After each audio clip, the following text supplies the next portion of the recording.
We've had 3 sichos so far describing the Golus as it relates to the Shvatim. The first one was Lama Tisro. There's really very, very little food left. And the brothers are thinking to themselves, Hashem always took care of us, even when the rest of the world suffered. He'll take care of us now as well, even though the whole world is suffering. And Yaakov says, that is true. Hashem will take care of us, even though the whole world is suffering. He does until now, but now that we're in Golus, we have to get the food through the non-Jew, and he sends them to Egypt. The second is where the brothers are standing in front of Yosef HaTzadik, and Yosef is really, really harassing them. Now they don't know why, but they just feel like whoever it is that's running this country, who's feeding the whole world, doesn't trust them and is picking on them. And whatever they say, he manipulates into disadvantage. He keeps on suggesting that they have a subplot, that they're thinking 2 things, echad bepeh ve'echad belev. They have a deeper intent behind their overt words and so on and so forth. And they're being very, very intimidated, which they're not used to. And the Torah tells us right in the front of Yosef HaTzadik, Reuven opens up and he says, no, the brothers say, Hashem emanachnu alachinu. We are now standing in front of a man who's treating us irrationally. We did the same to our brother. He begged, we didn't listen. And Reuven says, I told you not to do it. So the Rebbe explained that the brothers are trying to understand why this is happening to them, why they're suffering, and Reuven saying, no, this is about tshuva. This is not about suffering. This is about tshuva, and this is about, as they say in American, taking responsibility. Take responsibility. And then finally, last week we had this fascinating sicha where Yankov and their brothers have a conversation on 2 levels. On one level, the brothers tell Yankov something, Yankov responds. On another, the brothers lie to Yankov, and Yankov knows he's being lied to. So on the level where they're telling each other the truth, they make practical plans. They send along spices, they send along delicacies, good foods, as a way of appeasing Yosef HaTzadik. They take back the money, and there's a ve'el shaka yitin lefnei ha'ish rachamim, you should have rachmanos. Yankov says, I'm going to daven. And this second aspect, the prayer aspect, is complicated, because what's there to pray about? Unless there's a part of the story which the brothers haven't told Yankov that Yankov suspects. So Yankov says, okay, I'll pray, right? What does that mean? Prayers can't hurt. But Yankov is thinking, I better pray, because I don't really know the whole story, and I'm afraid to find out what it is, but I better pray. And the brother's saying, you better believe it. You don't know the whole story, you better pray, right? Then they return to Egypt, and a really, really funny thing happens. You know, when you learn this part of the story, you miss it. You really, really miss it. Imagine being a kid of 10 or 11 years old, learning Miketz, or whatever, 9 years old, whatever age it is. They go to Mitzrayim, and Yosef just gives them a run for their money. He, as they say in Yiddish, dreis them a cup. He doesn't trust them. He accuses them of being spies and so on. He takes Shimon in front of them and locks him up, puts him in jail. They leave Egypt and find their money in their bags, and they're thinking, this is a setup. We're going to all go to jail. And they're all completely freaked out. They return to Eretz Yisrael, to Eretz Canaan. They tell Yankov what happened. Reuven immediately says, send me back. And Yankov tells him he's a fool. No, I'm not going to do it. Yehuda waits till they run out of food, and then he tries it, and then they go back. What's the catch? They bring along Binyamin. Yosef says, I will believe that you're not spies, and that you're straight up people, if you bring me your younger brother. And they show up. They come to Egypt, and they stand in front of Yosef HaTzadik. And Yosef HaTzadik sees the younger brother. And how does he react? Not right away. He says to them, I see that you are honorable men. I now trust you. I now believe you. And Yosef changes completely. He goes from having been this very suspicious, this altogether non-trusting man, to saying, oh, you brought him? Oh, you're real people. And I am going to demonstrate to you how much I trust you by hosting you. Tonight, you're my guests. You're going to sleep in my home. Yeah, they usually came to party, stayed in a hotel, in a malon, in one of the local inns. But Yosef says to the brothers, you are good people. Go to my house. Wash your feet. Relax. I'll be home later. We'll sit, we'll eat, we'll drink, we'll fabring, we'll talk. And a whole different Yosef appears to the brothers. Now you can look at this in two ways and they'll both be true. Yosef numbs them. Yosef works them over. They should let their guard down. They come down to Mitzrayim so afraid. And Yosef immediately embraces them. Shimon comes out of captivity. And by the way, you know what Shimon tells them? By the way, as soon as you guys left, he took me out of my jail cell and he treated me like royalty. He didn't tell Shimon that they're brothers, but he didn't keep him in prison.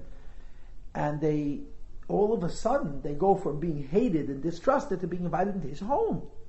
They come there and they bring their gifts. And they think that maybe they're being set up, right? Maybe they're going to come into the house. So they start to talk to the people in the house about the fact that they found their wealth. All the money they paid for the food was in the bag with the food. He says, no. Your God gave you a trip, a wealth. I already got your money. Anyway, the bottom line is they completely relax. They come into Yosef's house. Yosef comes home and they have a grand meal, a grand feast. There actually is a lot of very strange things about this meal. Yosef takes his cup and he calls each one by name and arranges them by age and by family. The 6 brothers who are Leah's sons eat together. The Shvatim eat together, the Bnei HaShvachas eat together, and Yosef says to Binyamin, you don't have a mother, I don't have a mother, let's sit together.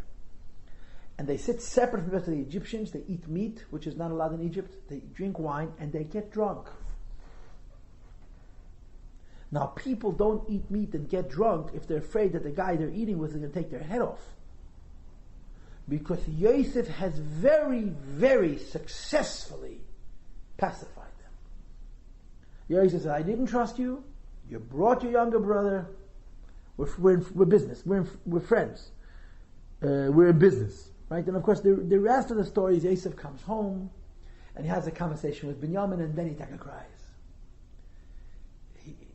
Rashi says he gives him a bracha of Chanina. All the sons were blessed with the bracha of Chain and Chanina. Binyamin wasn't, so he gives him a bracha of Chanina. He says, tell me about yourself. Now remember, at this age, Yosef is about 38 years old. Okay? 38 years old.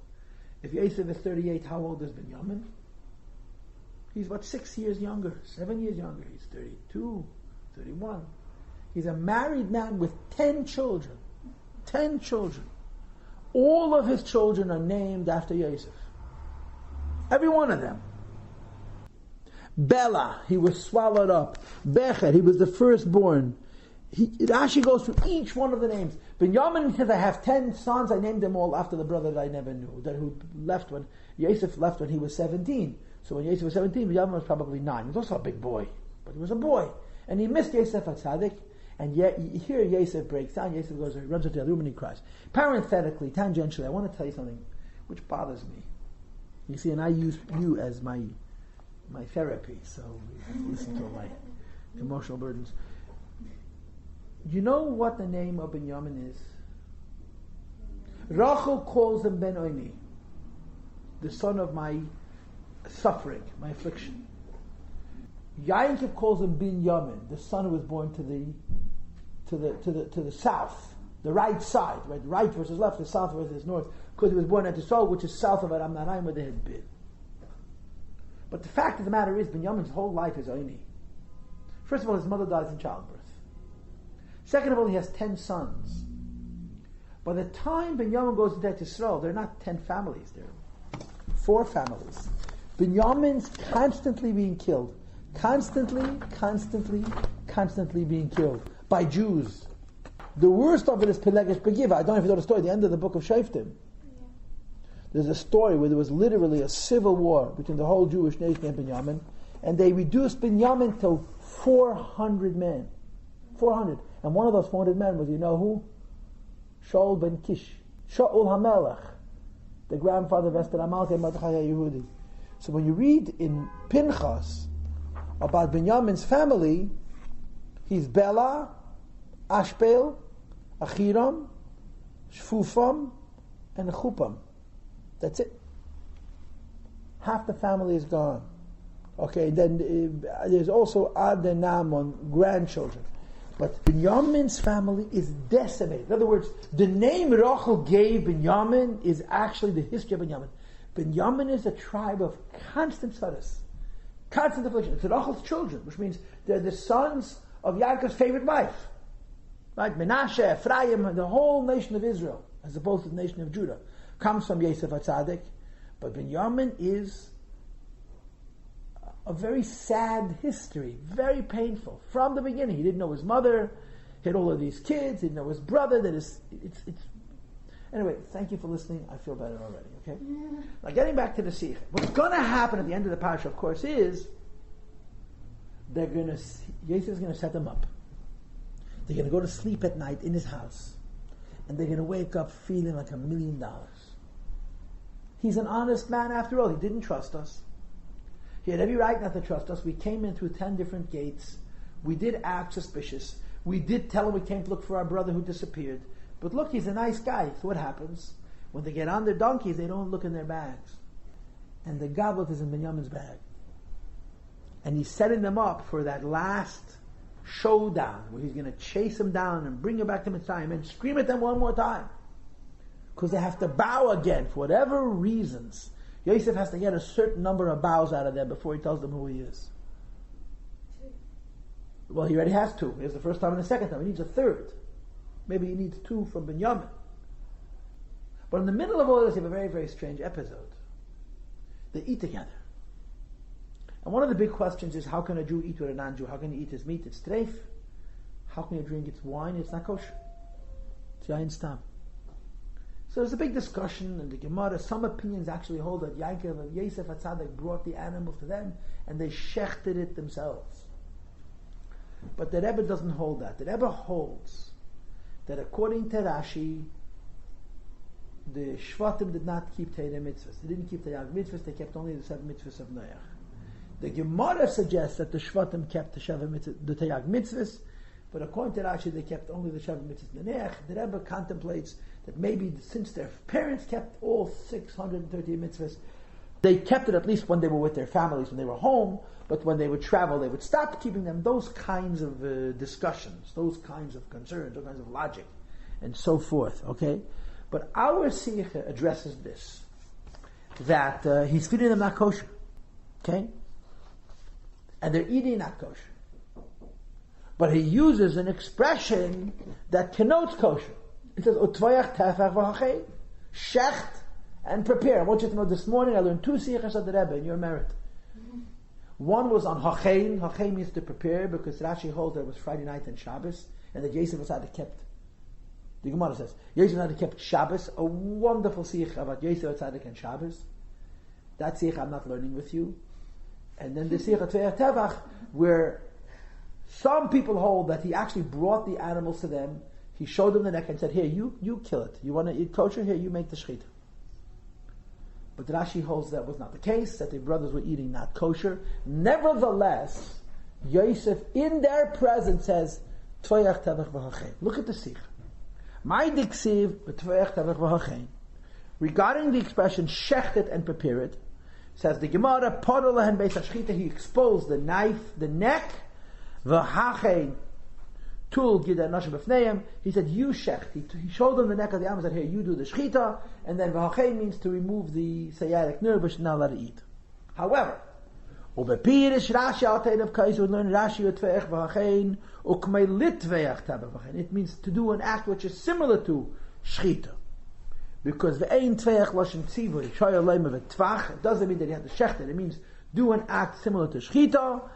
In other words, Rashi holds, according to the Rebbe, and I'm giving you the Talmudic terminology, that the meat that they ate was basar nechira.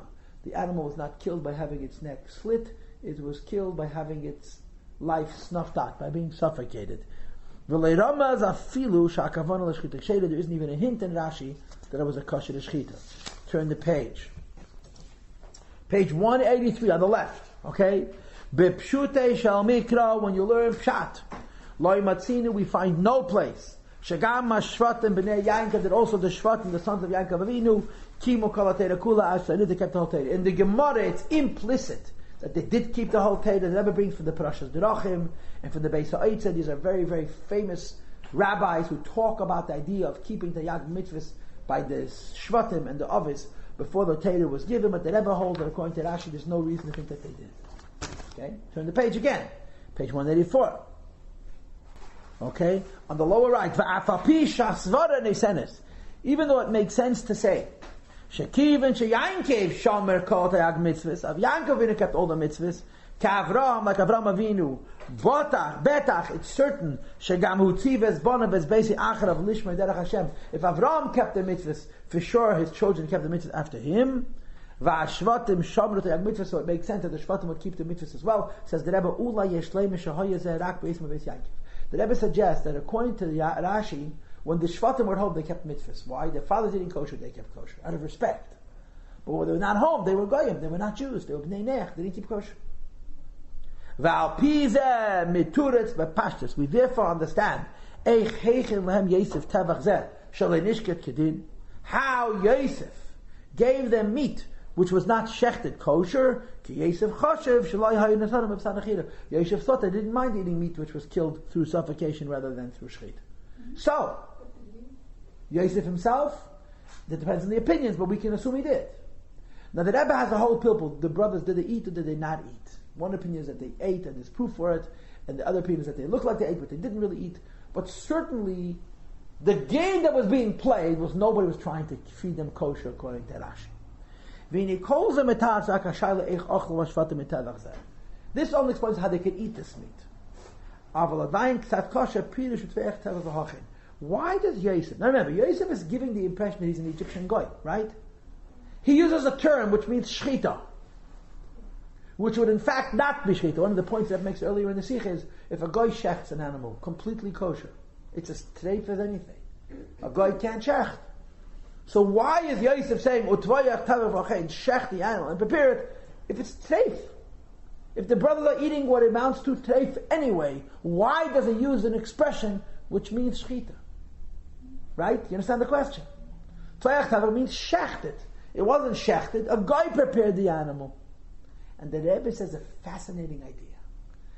Another little piece to the drama of Yosef and his brothers. Left side of page 185. Ba'anhagas Yosef emecha. If you will examine how Yosef treats his brothers, Matzinu dvarim hafchim, you find full contradictions. Ne'eman, on the one hand it says, Ve'isnaker alayim v'daber yitem kashers. He hides from them and speaks severe words.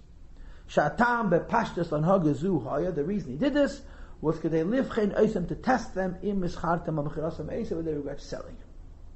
Yosef hides from them, correct? Aval leidach matzinu. On the other hand, we find she'afal pi shalachatchila asa Yosef as Shimon. Yosef locked Shimon up in prison. Hayazer akle name was only while they were there. As soon as the brothers left, Shimon comes out of jail and he's treated royally. Shimon joins them in this meal. He eats with them. Yosef is playing with them. He's intimidating them, he's frightening them, and he's loving them. He's giving mixed signals. He takes Shimon, locks him up.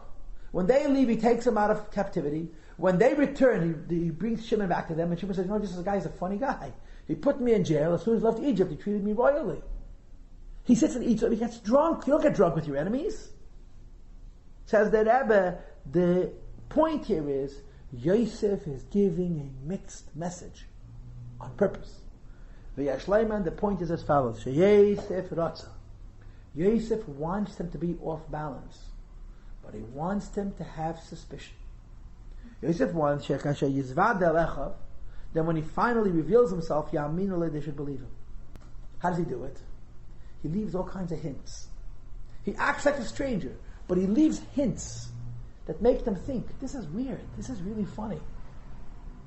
But he does a number of things that it will later become clear to them that all of the things he's doing are hints that he is Yosef, and he's treating them like a brother. Says the Rebbe, V'zehu hatam, 186 now. V'zehu gam hatam, this is the reason. She'amar atveich techa v'achei. He makes a special meal for them. She'meichen avuram s'udam miyuchades. He prepares a special meal. She'zehu ois lechiba yeseda. Shows on a special love. V'yesh l'hayisev ois. He does all kinds of things. Skip to the third paragraph on page 186. V'zehu gam hatam la'midas atveich tevach. He says to his servants, shech these animals. Shehid yish inyan shal utveyach. He says the word shchita. Inyan hatvicha ka'achan lachil, to shech, and the preparation for a meal. Here in Hagach Hashuv is a special kind of conduct. Sheyesh bapratim, sheyesh shchita yafa, and so on. Next paragraph. V'zu ha'isek havanas Yosef. His intention was utveyach tavachein shenaket lashon gezu. He uses such an expression leramez lahem, to hint shu yedei haneg b'beit Yaakov. He knows what goes on in their father's house. Sheyesh tzedech lahazeh b'miyuchat leifan tichas abheima. So the Rebbe, Yaakov of Yosef is giving his brothers what they're both presuming to be treif. But he uses an expression of tvicha, that they should think, why is he using an expression that only we use in our home? Because our father eats kosher? So when he shows himself to them, they'll say, we had all these indicators.